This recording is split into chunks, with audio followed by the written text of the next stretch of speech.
Well, I saw the third episode of The Acolyte and was pre-warned that this was going to be, lore damaging and that sort of thing. Not just a stupid show, but would try to retcon and rewrite things or whatnot. Well, I suppose to a degree, but nowhere near what I thought it would do. Now, granted, maybe the next episode will. As far as the Force being established as a female entity, it didn't really do that. And as far as them talking about the Force as a threat or whatnot, basically what they've done is this is an expansion of the witches that were introduced in Ahsoka, and most of whom seem to be in the other galaxies, so didn't know if that was their original galaxy or whatnot. Well, whatever.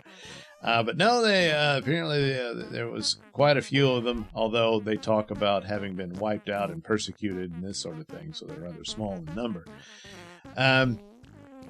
But that's basically what they are, and this is how they interpret the Force.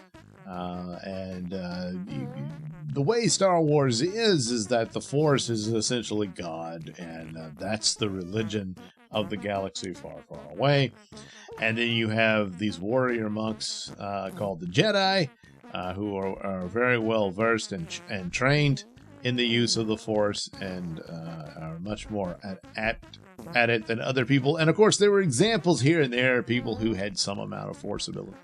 And then you go to like Rogue One, where you had the blind guy who believed in the Force, but obviously wasn't a Jedi. But quite a bit of that where he survives until the end, of course, the stormtroopers shooting at him and whatnot, and just how good he was. There's something of the Force there. He's just not Jedi level.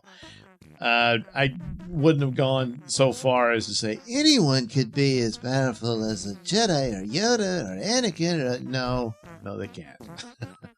Because otherwise, well, everybody would, But anyway, so the idea that there could be some other little Force cult or what have you that,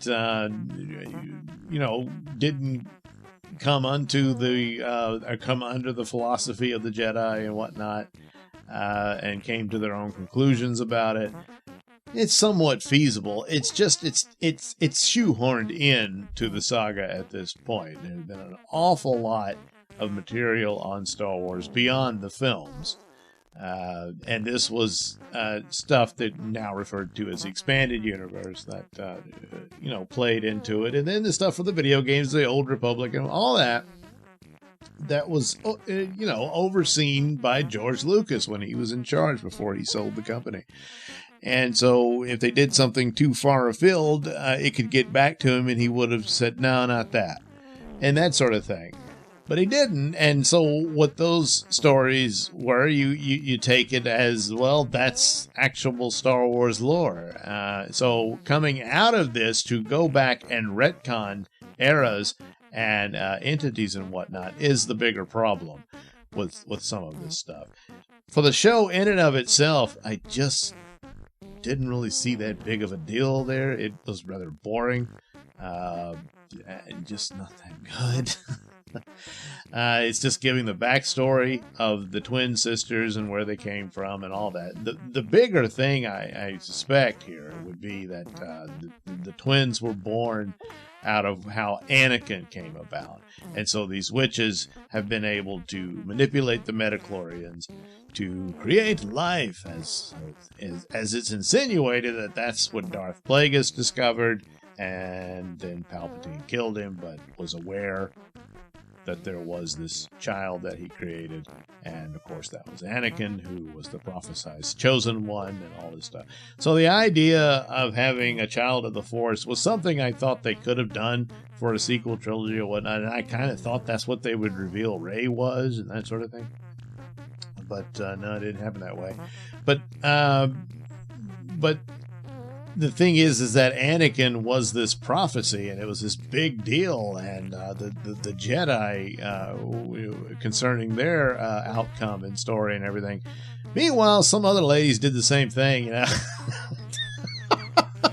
It just it doesn't fit. Now, if they had done this as part of the Ahsoka series, that it's much later, or even further in the future with their own story, and instead of putting it as in the past as a part of the Star Wars lore preceding Luke and all that, yeah, that's going to rub people the wrong way. In and of itself, theoretically, everybody believes in the Force to some degree, or is aware of it, at least heard the tales of it, and that sort of thing, and other people might approach it having never met a Jedi and that sort of thing.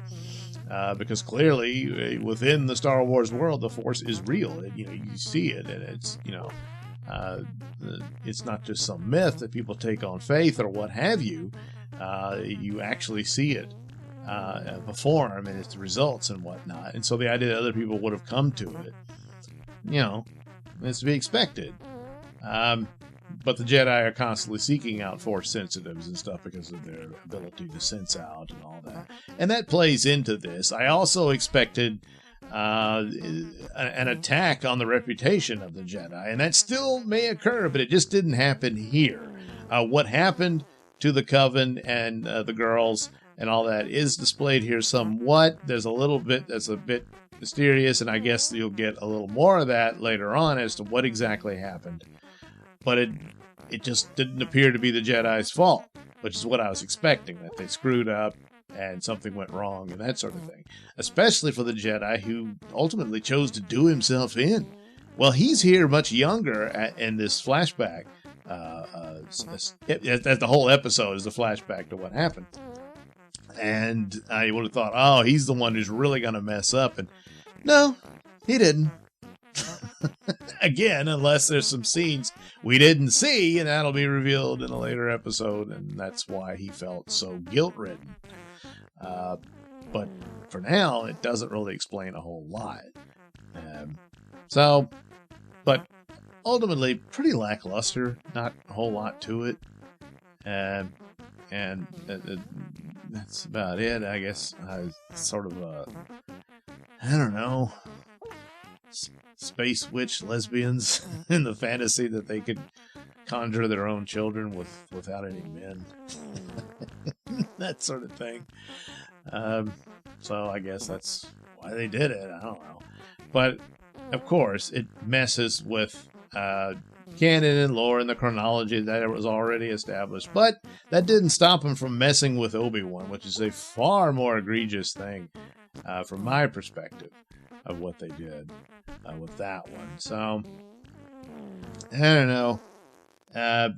And a lot of a approach watching Acolytes I expected far worse, and that's one of the things, I guess it gives it something of a boost in that my expectations were so incredibly low that I'm just not that irritated by it. But then again, I'm kind of burnt out. I mean, I've sat through some really god-awful Star Wars shows, and Kenobi was that one really, it's like, damn it, enough already.